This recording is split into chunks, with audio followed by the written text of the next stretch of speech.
Okay, so last class में हमने देखा था एक जनरल प्रॉपर्टीज़ ऑफ हाइड्रोजन. ठीक है, हाइड्रोजन का प्लेसमेंट को लेके जो डिबेट था कि should it be in a group 1 और ग्रुप 17, उसको अपन ने डिस्कस किया था. It is kept in group 1 primarily because इसका वैलेंशियल इलेक्ट्रॉनिक कॉन्फ़िगरेशन जो है वो ग्रुप 1 के साथ मैच होता है. Okay, to have a consistent look of a periodic table, इसलिए अपन इसको ग्रुप 1 में रखते हैं. Otherwise there is no particular reason कि इसको ग्रुप 1 में रखा जाए. ओके, और ये प्लस वाला जो इसका ऑक्सीडेशन स्टेट होता है +1 H प्लस आयन, ये ज़्यादा रेडिली बनाता है, which is again same property which is consistent with group 1, है ना. It loses electrons very easily as compare as similar to that of group 1 elements. That is the reason why, that is another reason you can say is why it is placed with group 1 elements. Okay, अब जो अपन देख रहे हैं that is basically preparation of hydrogen. Hydrogen को कैसा prepare करते, these are some simple reactions, some very simple reactions, उसको अपन देख रहे हैं. ठीक है, सो यहाँ पे पहला जो देख रहे हैं अपन basically with water. What we know is, अगर मान लो तुम कोई मेटल लेते हो, रिएक्टिव मेटल, और उसको वाटर के साथ रिएक्ट करवाते हो तो तुमको बेस मिलेगा प्लस हाइड्रोजन गैस लिबरेट होगा, इजंट इट. इसको अपन बैलेंस करना पड़ेगा, but anyway. So you get a hydrogen gas, right. But ये रिएक्शन अपने को मालूम है इतनी ज़्यादा सेफ नहीं है. There is associated danger with this reaction. It releases hydrogen gas quite vigorously and it can catch fire, है ना. And that is the reason why अपन क्या करते हैं, rather than using sodium we use sodium amalgam. Sodium amalgam use करने की वजह से जो रिएक्टिविटी है सोडियम की वो कम हो जाती है, और इसका जो हाइड्रोजन गैस का जो रिलीज़ है वो भी एक कंट्रोल्ड मैनर में आता है बेसिकली. समझ में आया ना, उसका जो रेट है एक स्टडी रेट से हाइड्रोजन गैस रिलीज़ होता है. That is the reason why we use sodium amalgam. Essentially यही रिएक्शन है, but rather than using sodium we are using sodium amalgam. ठीक है, इसको हीट नहीं करते. I don't know why there is a heat symbol. It is not required to heat actually because we use cold water and what get is a hydrogen gas. ठीक है, I think by default वहाँ पे वो heat का symbol आ गया. So anyway, alright, so that is the reason why. So यहाँ पे रीज़न भी दिया है मैंने, sodium amalgam is use because of the reaction of sodium with water is very fast, very vigorous. उसको कंट्रोल करने के लिए अपन सोडियम अमालगम यूज़ कर रहे हैं.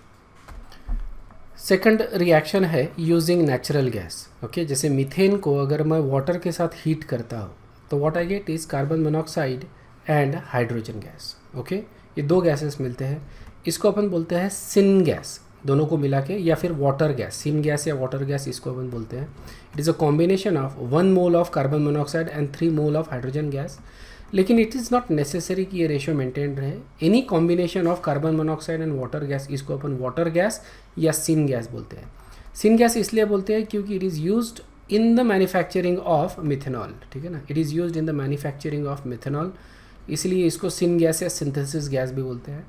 ठीक है, वाटर गैस इसलिए बोल रहे हैं क्योंकि it is made from water. That is the reason why it is called as water gas. Okay, syn gas जो है it is used as a fuel gas mixture. इसको अपन एज अ फ्यूल करके यूज़ करते हैं. It is a very good fuel, ध्यान में रखना. वो जो वाटर गैस है that is a very good fuel.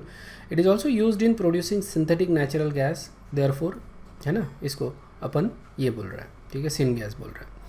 It is used in producing ammonia and methanol. Remember, मैंने मिथेनॉल के बारे में थोड़ी देर पहले बताया, अभी अमोनिया भी बनाने में इसको यूज़ किया जाता है basically. The reason for that is क्योंकि कार्बन मोनोऑक्साइड जो है ना that acts as a very good reducing agent. ठीक है, और hydrogen is a reducing agent also. Okay, तो it actually does the reduction of whatever, ये जो भी अपन कंपाउंड ले रहे हैं उसको रिड्यूस करें, कोई ऑक्साइड है मेटल का, उसको रिड्यूस करने में इसका यूज़ कर सकते. कार्बन मोनोऑक्साइड ऑक्साइड हो जाएगा, ऑक्सीडाइज हो जाएगा इनटू कार्बन डाइऑक्साइड. ठीक है, तो ये इसलिए यूज़ करते हैं, और हाइड्रोजन साइमल्टेनियसली अपन ऐड कर सकते हैं. ठीक है, तो इसके बारे में और आगे देखेंगे, इसकी काफ़ी सारी रिएक्शंस अपने को आती है. सिन गैस या वाटर गैस, ये तुमको ध्यान में रखना है. ठीक है, अब यहाँ से हाइड्रोजन को बनाना थोड़ा दिक्कत वाला काम होता है. मतलब remember we are talking about manufacturing of hydrogen, isn't it. Hydrogen किस तरह से बना रहे हैं. सो यहाँ पे हाइड्रोजन तो बन रहा है but it is actually with carbon monoxide. ठीक है, अब ये दो गैसेस को अपने को सेपरेट करना पड़ेगा which is not very easy. तो हम क्या करते हैं, इसको फिर से हीट करते हैं in presence of chrome catalyst. Okay, base metal chrome catalyst बोलते हैं. इसमें इसको हीट करते हैं basically. So what happens is carbon monoxide जो होता है that gets converted into carbon dioxide और हाइड्रोजन गैस. ठीक है. अब कार्बन डाइऑक्साइड को अपन आसानी से निकाल सकते हैं क्योंकि ये सॉलिडिफाई हो जाता है. अगर मैं इसको प्रेशराइज करता हूँ तो carbon dioxide solid carbon dioxide के रूप में बाहर निकल जाता है और अपने को हाइड्रोजन गैस मिल जाता है. ओके. ये दोनों गैसेस को सेपरेट करना आसान है, ये दोनों गैसेस को सेपरेट करना आसान नहीं है. इसलिए अपन क्या करते हैं, इसको फिर से ट्रीट करते हैं with base metal chrome catalyst. Okay. And what we get is carbon dioxide plus water plus hydrogen gas, और इसको अपन आसानी से सेपरेट कर सकते हैं. दूसरा एक मेथड होता है कि किसी भी रिएक्टिव मेटल के ऊपर वाटर या स्टीम को अपन पास करके कर सकते हैं. ठीक है. अब यहाँ पे जो मेटल्स यूज़ करें this are not very reactive, जैसे जिंक हो गया, आयरन हो गया, manganese, cobalt, this are not very reactive metal but they do react with steam. ठीक है ना. इसलिए अपन स्टीम पास करते हैं. तो what we get is metal oxide and hydrogen gas. ठीक है. This is very easy method for the preparation of hydrogen gas. Next method है for the preparation is basically reaction with water, reaction with water. The next method is basically electrolysis of water. Water का electrolysis करते हैं अपन, ये अपन ने देखा है basically how it happens. ठीक है. इसको electrolysis इलेक्ट्रोकेमिस्ट्री जो चैप्टर है उसमें और ज़्यादा डिटेल में अपन देखेंगे basically, but it's a very simple thing. तुमने ये 10th में भी मेरे ख्याल से पढ़ा हुआ है. ठीक है ना. इसमें अपन क्या करते हैं, थोड़ा सा एसिड या अल्कलाइन सॉल्यूशन बनाते हैं. Okay. It's a dilute alkaline या एसिडिक सॉल्यूशन, और उसका अपन इलेक्ट्रोलिसिस करते हैं, उस सॉल्यूशन का इलेक्ट्रोलिसिस करते हैं. This basically act as a catalyst. Okay. होता क्या है कि pure water is not very conductive, isn't it. तो इसका इलेक्ट्रोलिसिस करेंगे तो कुछ खास होगा नहीं इसमें.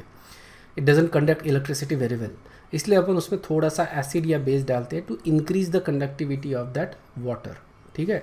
अब वाटर जो है वो स्प्लिट होता है as H plus and OH minus ion. ठीक है. जब इन प्रेजेंस ऑफ एसिड और बेस. ठीक है. इस तरह से वो स्प्लिट होता है. तो जो H प्लस होते हैं वो कैथोड की तरफ जाते हैं, you get hydrogen gas.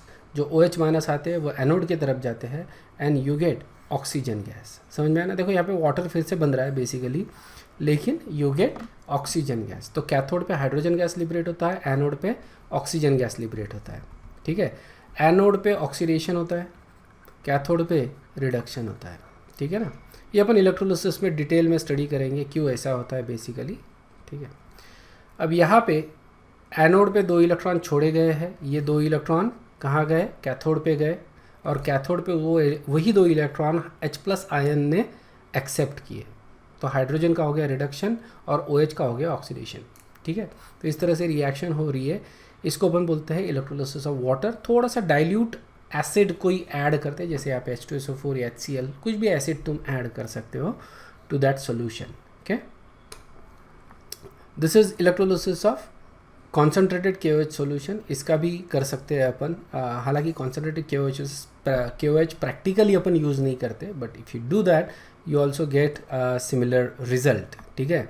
Concentrated इसमें वाटर का जो मॉलिक्यूल्स होते हैं सॉल्यूशन में उसका हो रहा है रिडक्शन. ठीक है. तो उसमें OH minus ion plus H2 gas liberate हो रहा है, और फिर ये OH माइनस आयन एनोड पे जा रहे हैं. ठीक है. क्योंकि it is a concentrated solution, so OH minus ion बहुत ज़्यादा रहेंगे. They will go to the anode because this are anion, और यहाँ पे वाटर प्लस O2 लिबरेट होता है. ओके. अब ये जो पर्टिकुलर थिंग है ये even if you don't know it's fine, क्योंकि इलेक्ट्रोलिसिस में अपन इलेक्ट्रोकेमिस्ट्री में अपन कवर करने वाले हैं. फॉर नाउ अगर तुम वाटर का इलेक्ट्रोलिसिस करते हो, okay, dilute solution of acid या dilute solution of base, so what you get is H2 at cathode and O2 at anode. ठीक है. इतना ध्यान में रखो तुम. Next reaction is basically reaction with metals, reactions of metals with acid. ठीक है. कुछ मेटल्स जो पानी के साथ बहुत अच्छी तरह से रिएक्ट नहीं होते, वो एसिड के साथ अच्छे से रिएक्ट होते हैं. ओके. बिकॉज एसिड में ज़्यादा H प्लस होते हैं बेसिकली, इट डिसोसिएट्स मोर, तो इसकी रिएक्टिविटी जो होती है इन मेटल्स की वो ज़्यादा होती है विथ एसिड. तो जैसे जिंक हो गया, आयरन हो गया, मैग्नीशियम हो गया, तो ये अपने को क्या करेंगे, एसिड के साथ रिएक्ट होंगे तो हाइड्रोजन गैस तो देंगे ही देंगे, प्लस सम सॉल्ट भी मिलेंगे अपने को. ठीक है. These are not the methods of preparation of hydrogen, ध्यान में रखना. This is not how we prepare hydrogen, but this is how hydrogen is liberated. समझ में आया ना? This are the reactions you can say जहाँ पे हाइड्रोजन लिबरेट हो रहा है। अगर कोई रिएक्टिव मेटल होता है जिसका इलेक्ट्रोकेमिकल सीरीज में रिएक्टिविटी ज़्यादा है, it is about the hydrogen, तो ये क्या करेंगे, ये मेटल हाइड्रोजन को डिस्प्लेस करेंगे फ्रॉम आइदर एसिड और फ्रॉम वाटर। ठीक है, तो ये मेटल की रिएक्टिविटी कम होती है, ये अपन ने देखा भी है basically, remember that we have seen this in one of the earlier chapter, isn't it? लेकिन इसको ज़्यादा डिटेल में अपन मतलब इलेक्ट्रोकेमिकल सीरीज़ का जो ज़्यादा डिस्कशन आता है, डिटेल्ड डिस्कशन, वो आता है इलेक्ट्रोकेमिस्ट्री में। ओके, उसी तरह से कुछ मेटल्स जो होते हैं जो एम्फोटेरिक टाइप के होते हैं, वो बेस के साथ भी रिएक्ट होते हैं और हाइड्रोजन गैस लिबरेट करते हैं। ठीक है, दीज रिएक्शंस आपने 10th में भी पढ़ा होगा। ओके, ये रिएक्शन आपने 10th में पढ़ा है बेसिकली मेटल्स के इसमें। ओके, मेटल्स एंड सॉल्ट वाला जो चैप्टर था उसमें ये रिएक्शन तुमने पढ़े हुए। ठीक है, तो जैसे aluminium is a amphoteric metal, बराबर है, एसिड के साथ भी रिएक्ट होता है, बेस के साथ भी, राइट? तो एसिड के साथ भी ये हाइड्रोजन गैस देगा, which is not very interesting. लेकिन बेस के साथ अगर रिएक्ट करवाते हैं अपन इसको, ठीक है, बेसिक सॉल्यूशन में रखते हैं, तो अपने को सोडियम मेटा एल्यूमिनेट मिलता है और हाइड्रोजन गैस लिबरेट हो रहा है।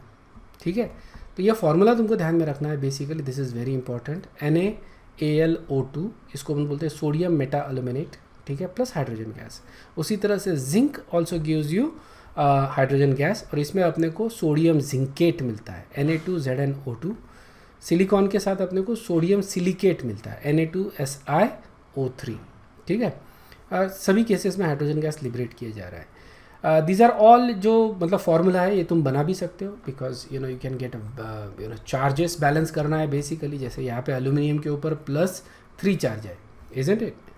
और उसको बैलेंस करने के लिए कितने सोडियम लगेंगे? तो देखो नेगेटिव चार्जेस कितने हैं, ऑक्सीजन के ऊपर -4 चार्जेस है, तो टोटल अगर देखा जाए तो there is going to be 1 net negative charge on AlO2, so AlO2 minus, ऐसा लिखेंगे अपन। या नेगेटिव चार्ज बैलेंस करने के लिए हम क्या कर रहे हैं, एक सोडियम लगा रहे हैं। Okay, you go to zinc in the same वे।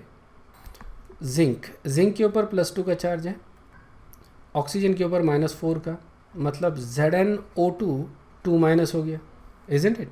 और इसको बैलेंस करने के लिए अपने को +2 चार्ज लेंगे। Similarly you can work out the charges on sodium silicate. ठीक है, सोडियम मेटा एल्यूमिनेट मिल रहा है, सोडियम जिंकेट मिल रहा है और सोडियम सिलिकेट मिल रहा है। ओके, रिस्पेक्टिव एलिमेंट के साथ इसको रिएक्ट करवा रहे हैं अपन। तो this are the reactions, these are the metals that will react with acid as well as with base, दोनों के साथ रिएक्ट होते हैं because these metals are amphoteric in nature. Okay, ठीक है, तो नेक्स्ट प्रोसेस कौन सा है, लीन्स प्रोसेस। यहाँ पे अपन क्या कर रहे हैं, आयरन को ऑक्सीडाइज कर रहे हैं to iron oxide and hydrogen gas. ठीक है ना, और आयरन को अब क्या कर रहे हैं अपन, आयरन ऑक्साइड को हम लोग हीट करते हैं with water gas and what we get is iron is regenerated, और जो कार्बन मोनोऑक्साइड है वो ऑक्सीडाइज हो जाता है into carbon dioxide, hydrogen gets oxidise to water. ठीक है, और ये जो रीजनरेटेड आयरन है इसको अपन फिर से यूज़ कर सकते हैं। Okay, so this is basically industrial process for the manufacturing of hydrogen gas. इसमें अपन आयरन को रीजनरेट कर रहे हैं बेसिकली यूजिंग वाटर गैस।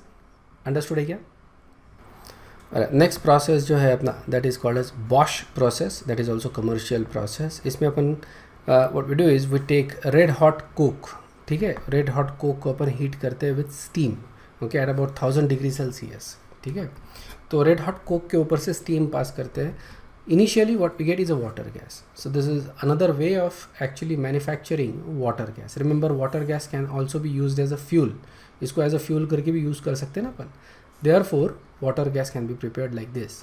ठीक है, और एक बार वाटर गैस अगर बन जाए तो उसको फिर से स्टीम में अपन पास करवाते हैं। Okay, more amount of steam, और यहाँ पे कोई स्पेसिफिक कैटलिस्ट यूज़ करते हैं। ओके, जैसे कैटलिस्ट यूज़ कर रहे हैं अपन iron oxide, remember iron oxide. So obviously iron oxide जो अपन ने यूज़ किया था इसके पहले वाली केस में, वो रिड्यूस हो जाएगा into iron.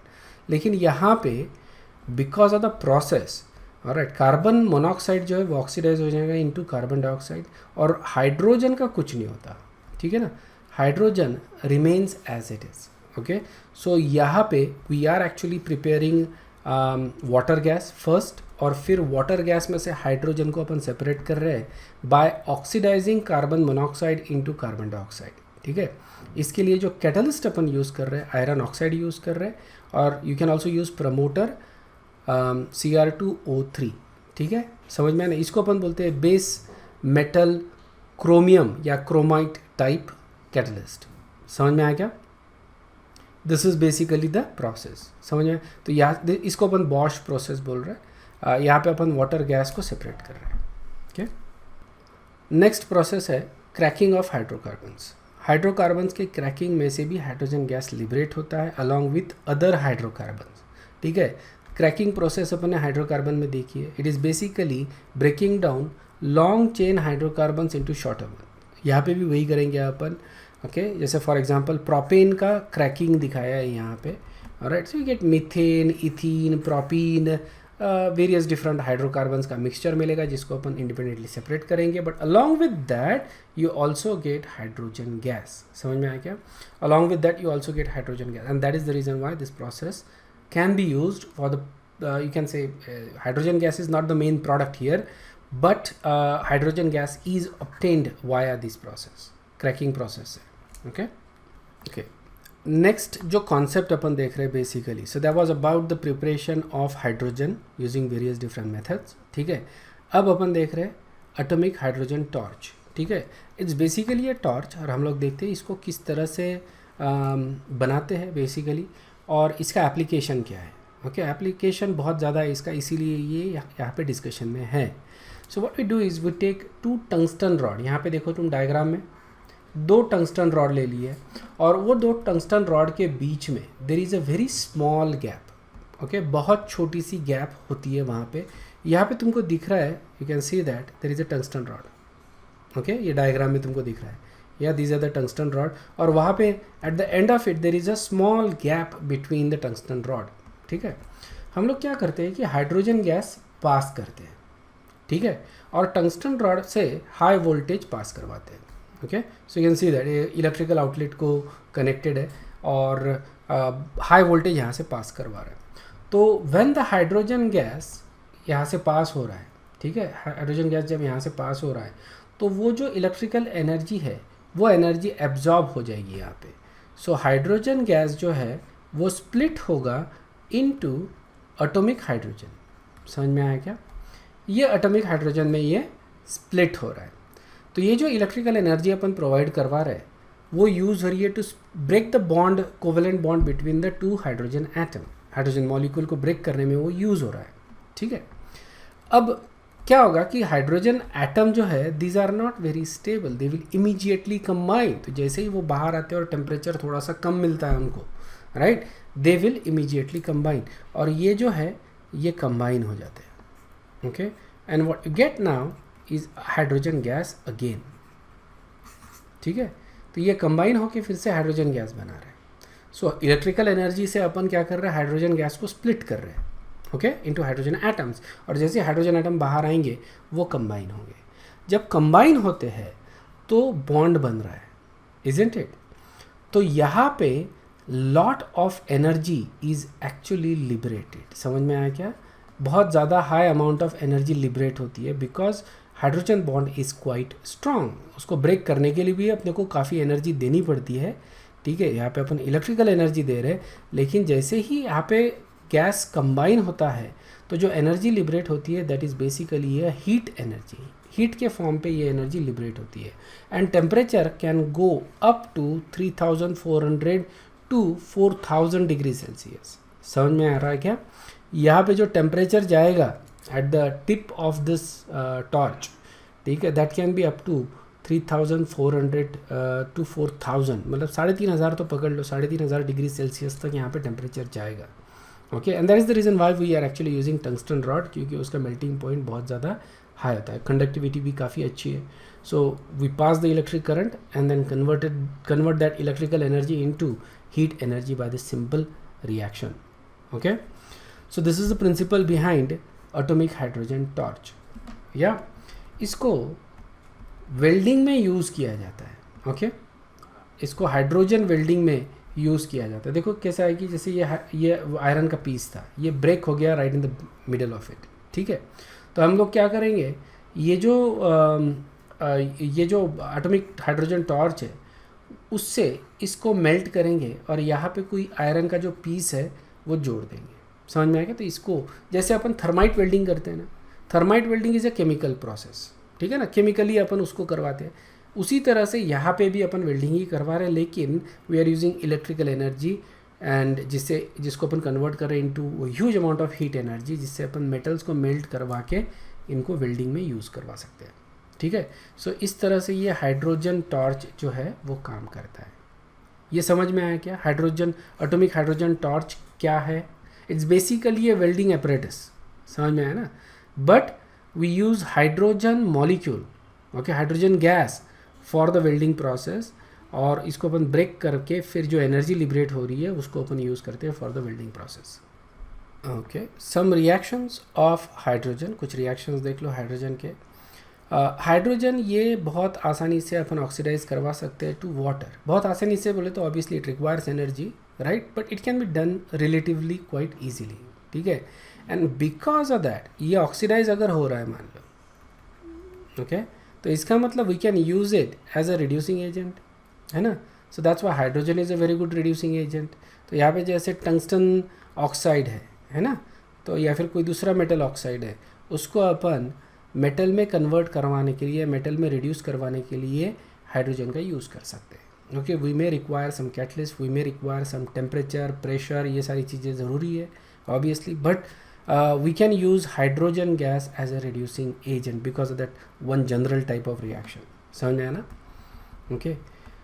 We already know hydrogen can be used for the reduction of double bond या triple bond, है ना। इसके लिए अपन ऑलरेडी यूज़ करते हैं बेसिकली हाइड्रोजन, ऑर्गेनिक केमिस्ट्री में काफ़ी ज़्यादा यूज़ किया है इसको अपन ने। ओके ओके, कार्बन मोनोऑक्साइड के साथ यूज़ कर सकते हैं to prepare methanol. Remember this is nothing but water gas. Water gas है, सिन गैस बोलते हैं जिसको अपन, ठीक है ना। उसको अगर मैं हीट करता हूँ तो we get methanol. Okay, methanol is industrially very important chemical, industrially, ठीक है ना। ये this is not a drinking alcohol, this is not use for domestic purposes, it is use only for industrial purposes. Okay, as a solvent करके काफ़ी जगह use होता है, या फिर as a precursor to various different things. इससे अपन काफ़ी ज़्यादा ऑर्गेनिक कंपाउंड्स बना सकते हैं, काफ़ी इंपॉर्टेंट ऑर्गेनिक कंपाउंड्स अपन मिथेनॉल से बना सकते हैं, इसलिए उसके लिए यूज़ करता है। The reaction is called as hydroformulation, ठीक है। Hydroformulation, this is actually a method for the industrial preparation of methanol. Okay, इसमें जो कैटलिस्ट यूज़ करते हैं that is actually zinc oxide and chromium oxide, इसका मिक्सचर अपन यूज़ करते हैं फॉर दिस पर्टिकुलर रिएक्शन। समझ में?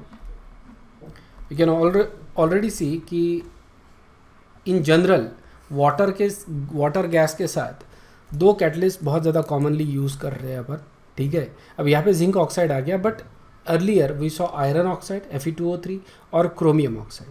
तो ये दो जो है आयरन ऑक्साइड और क्रोमियम ऑक्साइड, ये बहुत ज़्यादा यूज़ किए जाते हैं with water gas. Okay, right. Next जो कॉन्सेप्ट अपन देख रहे हैं, this are basically isotopes of hydrogen. इनके बारे में अपने को ऑलरेडी मालूम है, हाइड्रोजन के 3 आइसोटोप्स होते हैं, प्रोटियम, ड्यूटेरियम एंड ट्रीटियम, ठीक है ना। प्रोटियम ये अपना नॉर्मल हाइड्रोजन है, इसका अबंडेंस होता है 99.986%। Okay, so most of the hydrogen in the universe is basically that normal hydrogen, ठीक है। ड्यूटेरियम ये 0.01% होता है, this is the natural abundance. And then we also have a tritium. Tritium का होता है 1 × 10⁻16%। ओके, सो ये जो 3 तुम्हारे जो आइसोटोप्स है हाइड्रोजन के, ये थोड़ा सा ध्यान में रखो because this are very important, ठीक है। हाइड्रोजन में there is just 1 proton plus 1 electron. Okay, hydrogen में ये है।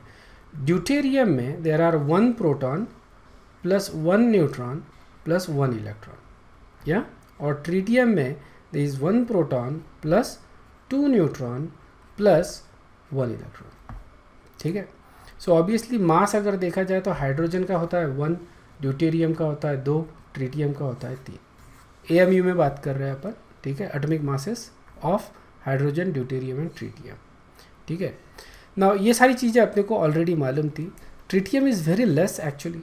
कुछ सोर्सेस ऑफ वाटर है, जैसे कुछ स्प्रिंग्स होते हैं नॉर्दर्न पोल पे, वहाँ पे ड्यूटेरियम का प्रमाण बहुत ज़्यादा होता है, ड्यूटेरियम ट्रिटियम, ये मतलब बहुत ज़्यादा बोले तो इससे ज़्यादा, ओके 0.014% से थोड़ा बहुत ज़्यादा वहाँ पे मिलता है. So those water sources can be used for the extraction of deuterium and tritium. These are very important. या ड्यूटेरियम एंड ट्रिटियम ये दोनों बहुत ज़्यादा इंपॉर्टेंट है. ड्यूटेरियम तो जनरल केमिस्ट्री में बहुत ज़्यादा यूज़ करते हैं.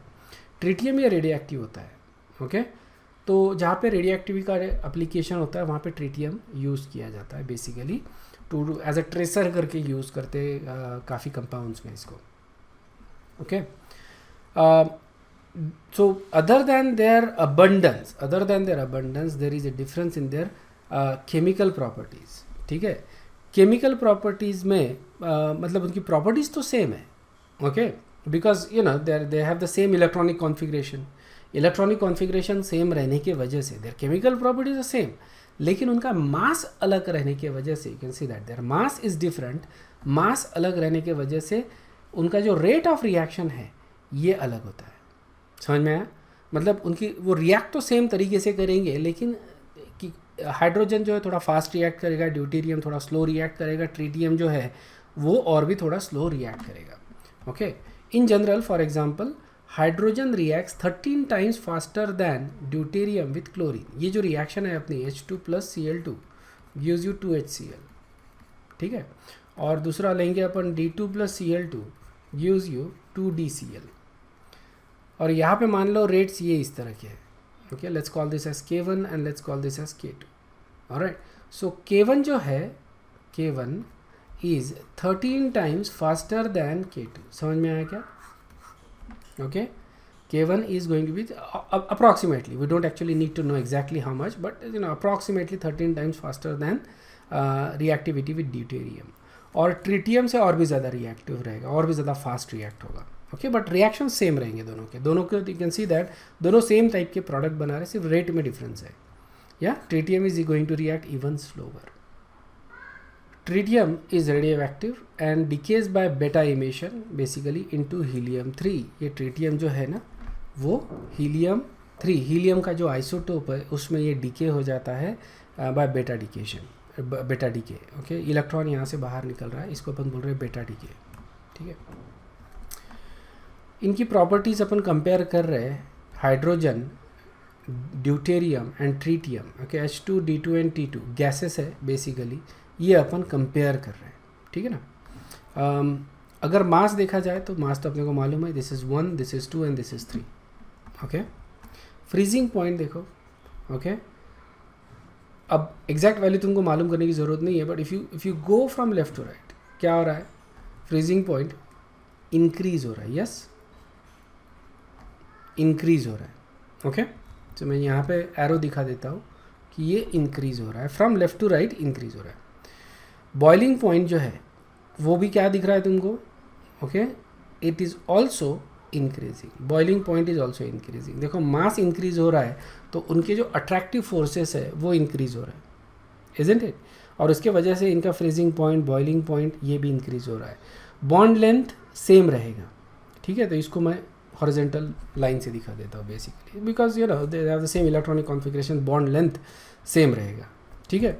सिर्फ because of the neutron there is a little bit of attractive force between the different molecules, जिसके वजह से इनके फ्रीजिंग पॉइंट और boiling point, maybe it is possible कि there is a some difference in the bond, लेकिन maybe it is not measurable, ठीक है ना. मेजरेबल नहीं है, इसलिए अपन उसको इग्नोर भी कर सकते हैं. हीट ऑफ डिसोसिएशन देखा जाए, ठीक है ना, तो you can see that it is also again increasing. Heat of dissociation मतलब बॉन्ड एनर्जी जो है, this is heat of dissociation. क्या हो गया, bond energy. Bond energy increases from H2 to D2 to T2, ठीक है. Latent heat of fusion that also increases, okay, if you go from H2 D2 to T2. And latent heat of vaporisation वो भी increase हो रहा है, ठीक है. Vapour pressure जो है वो डिक्रीज हो रहा है. Actually there is a significant decrease in vapour pressure, okay. I am not sure क्योंकि ये कहाँ पे I saw the data and thought it is interesting, but you know ये अपने बुक्स में जनरली नहीं होता है, because there is no explanation for this, ठीक है. I haven't seen the explanation why the vapor pressure actually decreases so much. Obviously it should decrease क्योंकि attractive force increase हो रहा है ना. freezing point, boiling point अगर बढ़ रहा है तो vapor pressure obviously decrease होगा, इजंट इट? और ये सॉल्यूशन में अपन सॉल्यूशन जो चैप्टर रहेगा सॉल्यूशंस एंड कॉलिगेटिव प्रॉपर्टीज में ज़्यादा डिटेल में अपन डिस्कस करेंगे वेपर प्रेशर डिक्रीज क्यों होता है. ओके, अट्रैक्टिव फोर्स बढ़ते हैं तो वेपर प्रेशर डिक्रीज होता है. ठीक है, ये डिटेल में अपन देख पढ़ेंगे. So it is expected but बहुत ज़्यादा डिक्रीज होता है. It is some sort of anomaly. I don't know why it is such a huge difference. Okay,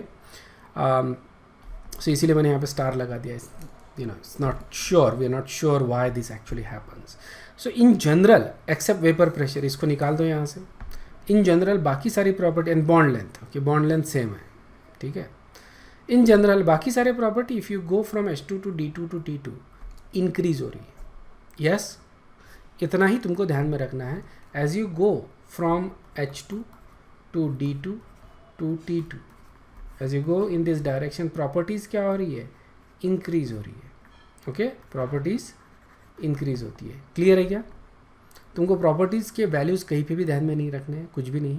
ध्यान में रखो bond length is same basically.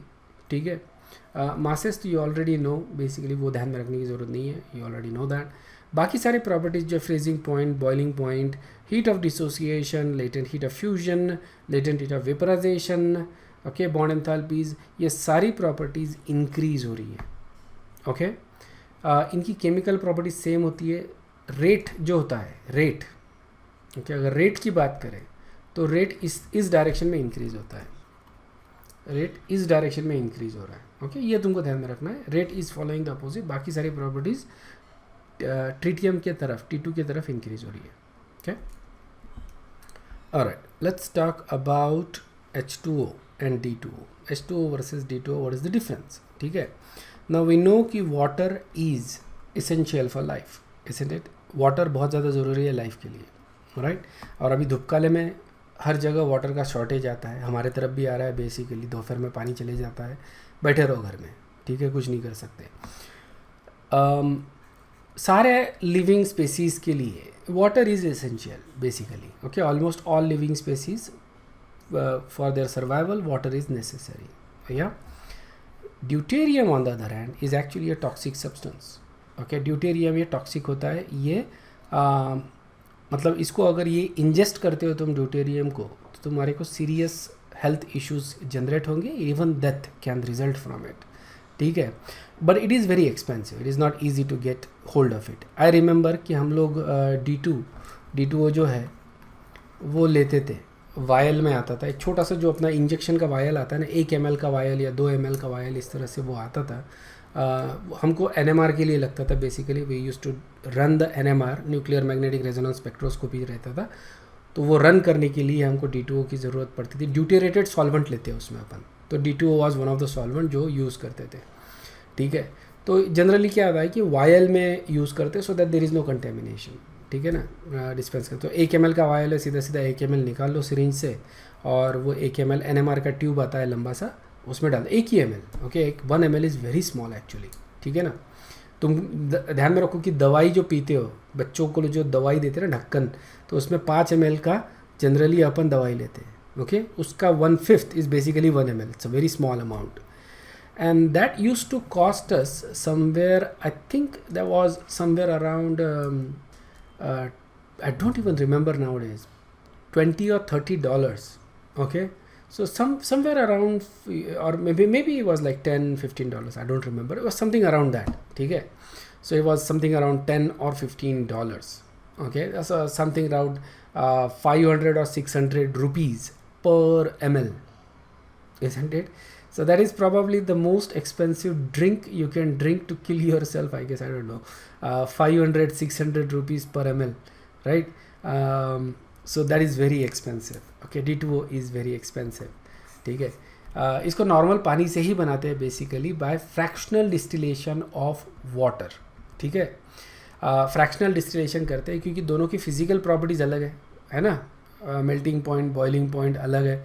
As a result of that तुम इसको fractional distillation से सेपरेट कर सकते हो, लेकिन बहुत ज़्यादा वाटर लगता है to get even a small amount of D2O. ठीक है, something like to get 1 liter of D2O, you need like something like 5,000 liter of H2O, something like that. I don't even remember how much now, but you need large amount of water to get even a small amount of D2। तो इसको अपन continuous fractional distillation बोलते हैं। तो जो भी product बनता है उसको कंटिन्यूसली अपन फ्रैक्शनेट करते रहते हैं, मतलब मल्टीपल फ्रैक्शनल कॉलम चलाने पड़ते हैं to get almost pure D2। So that's why it is very expensive, ठीक है। सो इसको गलती से भी मत पीना because it is highly toxic, okay. I don't know how long it will take for it to kill you, कितना पियोगे और कितनी देर में मारेगा, I don't know, but you know if you drink enough of it, right, you will definitely die after some time, okay। I don't know how much time it will be required for it to kill you, okay। दोनों का ionization अगर देखते हो तो similar ionization दिखता है, सिर्फ देखिए क्योंकि आयनाइजेशन कांस्टेंट जो होता है, this is K ionisation constant. So ionisation constant for D2O is actually high, isn't it? क्योंकि इसका बॉन्ड जो है वो स्ट्रांग होता है with oxygen, as a result of that it will dissociate slowly, so significantly slowly dissociate हो रहा है, and probably that is the reason why it will kill you. समझ में आया क्या? बिकॉज तुम्हारे बॉडी में जो भी रिएक्शंस हो रहे हैं, okay, these are all synchronised for water as a solvent medium. सारे जो रिएक्शंस है तुम्हारे बॉडी के, दीज आर ऑल सिंक्रोनाइज। इसके लिए आदमी जब बीमार होता है तो सबसे ज़्यादा उसने पानी पीना चाहिए, इजंट इट? पानी से तुमको मिनरल तो मिलते ही मिलते हैं, लेकिन it is a solvent medium for all the reactions that are happening in your body. तुम्हारे बॉडी में जो भी रिएक्शंस हो रहे हैं, है ना, वो सारे रिएक्शंस के लिए water is basically the medium, right. अब क्या हो रहा है कि ये जो वाटर है that is also used in many cases, है ना। अब अगर सारे रिएक्शंस अनसिंक्रोनाइज हो जाए, स्लो हो जाए, तो they will not be able to perform properly, isn't it? जो बनना चाहिए नहीं बनेगा, because it's all synchronised, all the reactions are synchronised. वो सिंक्रोनाइजेशन जो है वो टूट जाएगा, and probably I think that is the reason why कि D2O कैन किल यू। समझ में आया क्या? सो प्रोटियम जो होता है, मतलब यहाँ पे हाइड्रोजन का बॉन्ड जो रहेगा, that is going to break more readily than deuterium bond, और ड्यूटेरियम का बॉन्ड ट्रिटियम से ज़्यादा आसानी से ब्रेक होगा, ठीक है। तो बॉन्ड स्ट्रेंथ की बात करें तो देखो, ट्रिटियम का बॉन्ड सबसे स्ट्रांग होता है, फिर ड्यूटेरियम का, और सबसे वीक बॉन्ड होता है प्रोटियम का, ओके। कि ये अपन ने ऑलरेडी देखा है कि nearly all physical constants of D2O are actually higher than corresponding H2। Deuterated compound अपने को बनाने पड़ते हैं, and this can be easily prepared by deuterium exchange reaction, ठीक है ना। एक्सचेंज रिएक्शन कर रहे हैं विद ड्यूटेरियम, तो जैसे NaOH है, इसको D2O के साथ रिएक्ट कर रहा हो तो मेरे को क्या मिल रहा है? NaOD प्लस HOD, ठीक है ना। तो दोनों के हाइड्रोजन क्या हो गए? ये हाइड्रोजन रिप्लेस हो गया, तो now we actually have deuterated sodium hydroxide. अब तुम बोलोगे इसकी क्या ज़रूरत है? वेल, ज़रूरत होती है तभी बनाते हैं, ठीक है। We don't use it in general chemistry, but there are many applications to this जो अपन आगे देखेंगे, ठीक है। थोड़ा बहुत समझ में आ जाएगा। डिटेल में रिएक्शंस नहीं दिए अपने बुक में या सिलेबस में, बट विल गेट एक जनरल आइडिया आ जाएगा कि क्यों ये रिएक्शंस करते हैं, क्यों ड्यूटेरेटेड कंपाउंड्स अपने को बनाने पड़ते हैं, ठीक है। यहाँ पे देखो मैग्नीशियम नाइट्राइड है प्लस ड्यूटेरियम के साथ अगर लगा देंगे, but this is just water, isn't it? This is just water. तो नाइट्राइड और वाटर रिएक्ट होगा, what you get it? Deuterated ammonia and magnesium hydroxide, okay. This is similar reaction. अगर मैं मैग्नीशियम नाइट्राइड को वाटर के साथ react करता हूँ H2O के साथ, H2, तो मेरे को मिलेगा NH3 plus MgO, okay. MgO in some cases you also get a magnesium hydroxide, MaOH/2, but let's go with MgO यहाँ पे, ठीक है। तो rather than getting normal ammonia we get deuterated ammonia, okay। uses देख लो, heavy water की uses क्या है, okay। it is used, heavy water बोले तो D2O, okay। so it is used as a neutron moderator in nuclear reactor। Neutron का जो speed है, velocity है, क्योंकि न्यूक्लियर रिएक्टर में अपन न्यूट्रॉन बम्बार्ड करवाते हैं, ठीक है ना, विद डिफरेंट स्पेसीज, तो उसका जो स्पीड है, वेलोसिटी है, वो कंट्रोल करने के लिए अपन D2O यूज़ करते हैं। I don't know exactly how it is use, but is used in some way, ठीक है। It is used as a tracer compound to understand various reaction mechanisms in organic chemistry, ठीक है ना। Organic chemistry में हम लोग इसको as a tracer compound use करते हैं, ठीक है। अपन रिएक्शन मैकेनिज्म सबको मालूम है व्हाट दैट इज़, ठीक है। लेकिन रिएक्शन मैकेनिज्म यही है, ये किस तरह से डिटरमाइन किया जाता है। By doing series of experiments. और इसमें अपन ट्रैक करते हैं कि स्पेसीज कहाँ से कहाँ जा रहा है, because deuterium actually has a different spin. इसका न्यूक्लियर स्पिन अलग है। क्यों? क्योंकि इसमें एक प्रोटॉन है और एक न्यूट्रॉन है। हाइड्रोजन में देयर इज़ नो न्यूट्रॉन, तो हाइड्रोजन का न्यूक्लियर स्पिन अलग है और ड्यूटेरियम का न्यूक्लियर स्पिन अलग है। ओके, तो इसको मैं ट्रैक कर सकता हूँ। ये अपन जनरली करते हैं in nuclear magnetic resonance, NMR जो मैंने तुमको बताया था, उसमें अपन ये करते हैं। तो we can track that deuterium की ड्यूटेरियम कहाँ जा रहा है, कहाँ पे आ रहा है। ठीक है, there is a long process to it. पूरा एक्सप्लेन करने के लिए मेरे पास टाइम नहीं है, और करूँगा भी तो समझ में नहीं आएगा, because you know it's quite complicated. Well, it's not quite complicated, it's just you know it's quite lengthy to make sense of it. ठीक है, उतना ज़्यादा एक्सप्लेन नहीं कर सकता, but you can track where the deuterium is going, and as a result of that you can track कि mechanism क्या है, किस तरह से ये रिएक्शन हो रही है from step 1 to step 2 to step 3, किस तरह से कंप्लीट हो रही है। ठीक है, जैसे नीट में तुमको यू नो कि ये रेस्पिरेशन, फोटोसिंथेसिस, ये सारे रिएक्शंस है, बराबर है। हाउ डू दे नो कि रेस्पिरेशन और फोटोसिंथेसिस में ये स्टेप्स हो रहे हैं? They do the same experiment basically. Hydrogen के लिए अपन water as a source use करने के बजाय they would actually use D2O। ठीक है ना, तो वाटर न डालते हुए उन्होंने क्या डाल दिया, D2O डाल दिया। अब D2O को ट्रैक कर रहे हैं, D2O को बोले ड्यूटेरियम को ट्रैक कर रहे हैं कि ये कहाँ कहाँ जा रहा है, कौन से कंपाउंड में ये मिल रहा है, and then from that they work out. It's long process, it take years actually to do that. It's not like कि यू नो सुबह से शाम तक मिल जाएगा result. It takes years to actually do that, but they have to track that independently, every single compound, and then they work out a theory कि this is the possible mechanism। और अगर दुनिया के काफ़ी साइंटिस्ट लोग उसको approve करते हैं, that becomes the accepted theory। हो सकता है इसमें कुछ चेंजेस भी आ गए over a period of time, but that becomes the accepted theory कि this is how the reaction actually is happening। Okay, next reaction is basically, or next concept is actually ortho and para hydrogen। This is absolutely new thing for you guys, and this is extremely important। इसको बहुत अच्छे से सुनो। ठीक है, we know hydrogen is basically H2। ठीक है, इससे ज़्यादा अपन ने इसके बारे में नहीं मालूम इसका। this is it what people actually found out कि हाइड्रोजन में there are two hydrogens, like let's call this hydrogen and this hydrogen, right? So there are these protons, these are these protons जिसको अपन nucleus बोल रहे हैं ना, let's call this as just a proton। लोगों ने देखा, मतलब what they observed कि ये जो प्रोटॉन होते हैं इनका भी स्पिन होता है, जैसे इलेक्ट्रॉन का स्पिन होता है, remember clockwise and anti clockwise, right? उसी तरह से प्रोटॉन्स का भी स्पिन होता है। अब यहाँ पे ये सिग्निफिकेंट है because there is no other proton, just a single proton, there is nothing else. Okay, तो ये प्रोटॉन का जो स्पिन होता है that can be observed and that can be studied. उन्होंने देखा कि प्रोटॉन का जो स्पिन होता है in some hydrogen it is parallel, okay, and in some hydrogen it is opposite, anti parallel. समझ में आ गया? कुछ हाइड्रोजन में जो प्रोटॉन्स है वो सेम साइड में स्पिन कर रहे हैं, और कुछ हाइड्रोजन में H2 में जो प्रोटॉन्स है वो अपोजिट साइड में स्पिन कर रहे हैं, एक क्लॉकवाइज तो दूसरा एंटी क्लॉकवाइज। समझ में आ गया? तो फिर इनको इन्होंने नाम दे दिया, जहाँ पे सेम साइड में स्पिन कर रहे उसको बोल दिया ortho hydrogen, this is ortho H2। समझ में आया क्या? और जो अपोजिट साइड में स्पिन कर रहे हैं उसको बोल दिया पैरा हाइड्रोजन या para H2। So there are two isomers of hydrogen in any normal hydrogen molecules. ठीक है, अगर मैंने हाइड्रोजन का अगर कंटेनर ले लिया, समझ में आया, जिसमें हाइड्रोजन गैस अगर है तो उसमें से कुछ रहेंगे ऑर्थो H2 और कुछ रहेंगे पैरा H2।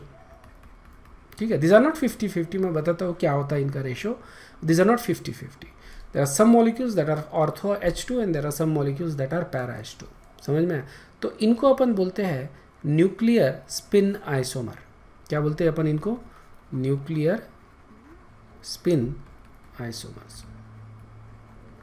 ओके, इसेंशियली अगर तुम देखो न्यूक्लियर स्पिन आइसोमर क्यों बोल रहे हैं इनको, क्योंकि न्यूक्लियस जो है, ठीक है, या न्यूक्लियर पार्टिकल जो है उनका स्पिन अपोजिट डायरेक्शन में है। यहाँ पे सेम साइड में है, यहाँ पे अपोजिट में है, इजंट इट? इसलिए न्यूक्लियर का स्पिन अलग है, इसलिए इनको अपन न्यूक्लियर स्पिन आइसोमर बोलते हैं। It's a very specific type of isomer जो अपने को हाइड्रोजन में दिखता है, यूनिक है। इसके ऊपर काफ़ी बार क्वेश्चंस पूछे जा चुके हैं एग्जाम में, यू मस्ट रिमेंबर दिस, ठीक है, एक्सट्रीमली इंपॉर्टेंट। अब देखा क्या गया है कि अगर मैं ऑर्डिनरी हाइड्रोजन देता हूँ एट एसटीपी, ठीक है, स्टैंडर्ड टेम्परेचर प्रेशर ले रहा है, not even standard temperature, basically eight room temperature कर देते हैं अपन, रूम टेम्परेचर। अगर मैंने हाइड्रोजन का सिलेंडर ले लिया, ठीक है, मान लो, तो मेरे को क्या दिखेगा, 75% is ortho and 25% is para. ये कितना रहेगा, this is 75% and this is 25%, ठीक है। सेम साइड में स्पिन करने वाले जो है that is actually 75% and opposite side में स्पिन करने वाले that is 25%। This is eight room temperature की बात कर रहे हैं अपन, नॉर्मल हाइड्रोजन लेते हैं। नाउ टेम्परेचर चेंज करते हैं अपन तो इनका जो रेशो है वो चेंज हो जाता है, मतलब न्यूक्लियर स्पिन जो है वो इन्वर्ट होने लगता है, essentially one gets converted into other one, ठीक है। But at room temperature this is the situation, 75% ortho and 25% para, okay. अगर मैं एब्सोल्यूट ज़ीरो लेके जाऊँ, टेम्परेचर ड्रॉप कर दूँ, तो 100% पैरा मिलता है, ठीक है। रूम टेम्परेचर पे क्या मिल रहा है, 75% ortho plus 25% para, isn't it. Room temperature पे अगर ये मिल रहा है, अगर मैं टेम्परेचर डिक्रीज करता हूँ तो जैसे जैसे मैं टेम्परेचर डिक्रीज करते जाऊँगा, ठीक है, जैसे जैसे मैं टेम्परेचर डिक्रीज करते जाऊँगा पैरा का प्रोपोर्शन बढ़ते जाएगा और ऑर्थो का प्रोपोर्शन कम होते जाएगा। समझ में आया क्या? This is basically happening with decrease in temperature, ठीक है, okay. At 0 kelvin, at 0 kelvin absolute zero पे 0% ऑर्थो प्लस 100% पैरा, ठीक है। Now obviously this is theoretical, isn't it, क्योंकि अपन ने अभी तक 0 केल्विन अचीव नहीं किया है, right, but we have been very close to 0 kelvin. As a result of that this is theoretical कि एब्सोल्यूट ज़ीरो पे अगर चले जाते हैं तो this is what we should get. समझ में आ गया? So as you decrease the temperature क्या हो रहा है, ऑर्थो का प्रोपोर्शन कम हो रहा है और पैरा का प्रोपोर्शन बढ़ रहा है, और 0 केल्विन पे 100% अपने को पैरा मिलेगा, ठीक है। बेसिकली क्या उल्टा हो सकता है, अगर मैं टेम्परेचर इंक्रीज करता हूँ तो क्या ऑर्थो का प्रोपोर्शन बढ़ेगा? ओके, देखो, this is the situation at room temperature at 0 kelvin and let's say at some higher temperature, okay, 500 degree Celsius or higher, okay, ऐसा ले रहे हैं, केल्विन लेकर लेते हैं, केल्विन। सो एट रूम टेम्परेचर क्या है, 75% ऑर्थो प्लस 25% पैरा, ओके। अगर मैं टेम्परेचर डिक्रीज करता हूँ, डिक्रीज टेम्परेचर, तो क्या हो रहा है, ऑर्थो का जो प्रोपोर्शन है, ऑर्थो का प्रोपोर्शन डिक्रीज होगा और पैरा का प्रोपोर्शन इंक्रीज होगा, isn't it? And at 0 kelvin 0% ortho plus 100% para, ये मिल रहा है। अब अगर मैं इंक्रीज करता हूँ टेम्परेचर, ओके, इंक्रीज टेम्परेचर, तो क्या आई एक्सपेक्ट कि जो ऑर्थो है उसका प्रोपोर्शन इंक्रीज होगा और पैरा का प्रोपोर्शन डिक्रीज होगा? क्या ये एक्सपेक्टेड है? Obviously that's what we expect, but that's not exactly what happens at higher temperature than room temperature, ठीक है। ये जो रेशो है वो चेंज ही नहीं होता, it remains as it is, okay, so you still get 75% ortho plus 25% para. इससे भी ज़्यादा अगर करूँगा तो भी ये रेशो चेंज नहीं होगा। मतलब कि what we see is, ये डेटा से what is the maximum amount of ortho, max amount of ortho कितना मिलता है अपने को? 75%, ठीक है। मैक्सिमम अमाउंट ऑफ ऑर्थो अपने को 75% मिलता है एट रूम टेम्परेचर और अबव इट। समझ में आया ना? 75% ही रहेगा maximum. Max amount of para is equal to कितना मिलता है अपने को? मैक्सिमम अमाउंट ऑफ पैरा कितना मिलता है? 100%। कब मिलता है? At 0 kelvin. समझ में आया क्या? 0 केल्विन पे what we get is maximum. So that is basically the thing. As you decrease the temperature, जो पैरा है उसका प्रोपोर्शन बढ़ते जाएगा और ऑर्थो का इंक्रीज होते जाएगा, सॉरी पैरा का बढ़ते जाएगा और ऑर्थो का डिक्रीज होते जाएगा, ठीक है। लेकिन टेम्परेचर बढ़ाएंगे तो भी ये जो रेशियो है 75 और 25 ये चेंज नहीं होने वाला। So is a review question, basically try to answer this question, what is the difference between ortho and para hydrogen. Alright, so what is the difference between ortho and para hydrogen. Ortho और para में difference क्या होता है? Spin का difference होता है। काय के स्पिन का? न्यूक्लियर स्पिन का।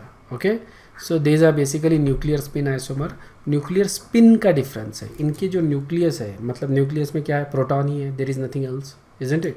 तो ये जो प्रोटॉन्स है they are spinning in different directions, इसलिए इनको अपन क्या बोल रहे हैं? Nuclear spin isomers. ध्यान में रखना है ये ortho and para hydrogen. Ortho में सेम साइड में मिल रहा है, पैरा में अपोजिट साइड में मिल रहा है। Okay okay, so this is basically where we're gonna stop. We're gonna continue with hydrogen in the next chapter.